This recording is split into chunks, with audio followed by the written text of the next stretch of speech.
Okay, now it's been quite a while since I did a recipe video, so I thought I'd put that right. So here's a recipe for bread pudding. Now, bread pudding's a solution to a problem of not wanting to waste bread. So very often in my house we'll find we've got maybe half a loaf of bread or something left over. It's not stale or mouldy, it's perhaps just not as fresh as it was when it was first bought. And often this will coincide with somebody buying a new loaf of bread, and of course if you've got a new loaf of bread and it's soft and fluffy, you're going to take a slice out of that bag, aren't you? Not from the other one.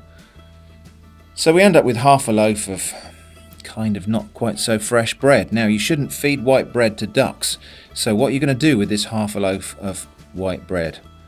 Well, make bread pudding, that's the answer.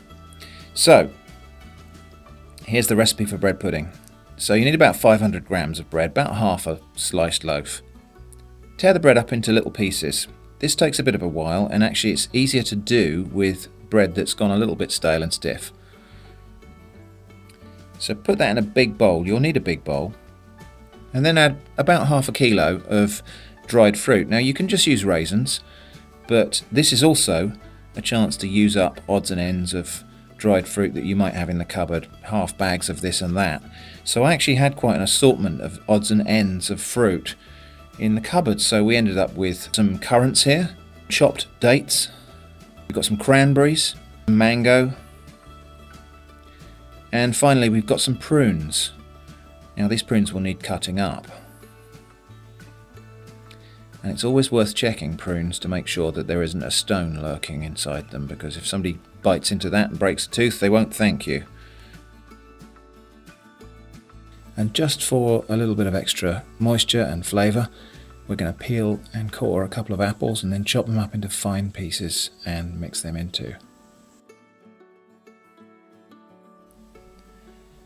And we're just going to add the grated outer rind, that's the zest of 1 lemon. So we just mix the fruit in with the bread, and then we're going to take about 150 grams of white sugar and mix in maybe 2 teaspoons full of mixed spice. Now this is a mixture of cinnamon, nutmeg, ginger, and probably allspice. You might find this labelled pudding spice. Then we're going to take 500 ml of milk and add 2 eggs and beat that together. And we just pour that over the top of the pieces of bread and fruit. And finally, 100 grams of butter, which we just melted in the microwave, and we'll pour that over the top of the mixture. And now we just mix it and mix it and mix it with a large spoon until it all kind of comes together and the bread starts to break apart and soften. Now you can, if you've got clean hands, just get your hands in there and squeeze it and mash it together and just combine the ingredients by hand. Once that's fully combined, preheat your oven to 180°. Line a big tray with greaseproof paper.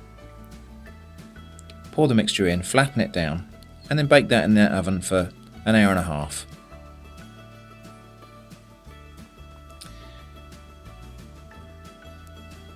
When it's done, it should look nice and golden brown like this, and as soon as it comes out of the oven, sprinkle about a tablespoonful of demerara sugar over the top. Wait for it to cool a little bit and then cut into generous portions. Now this can be eaten warm or left to go cold. It's equally nice either way. So there we go, that's bread pudding.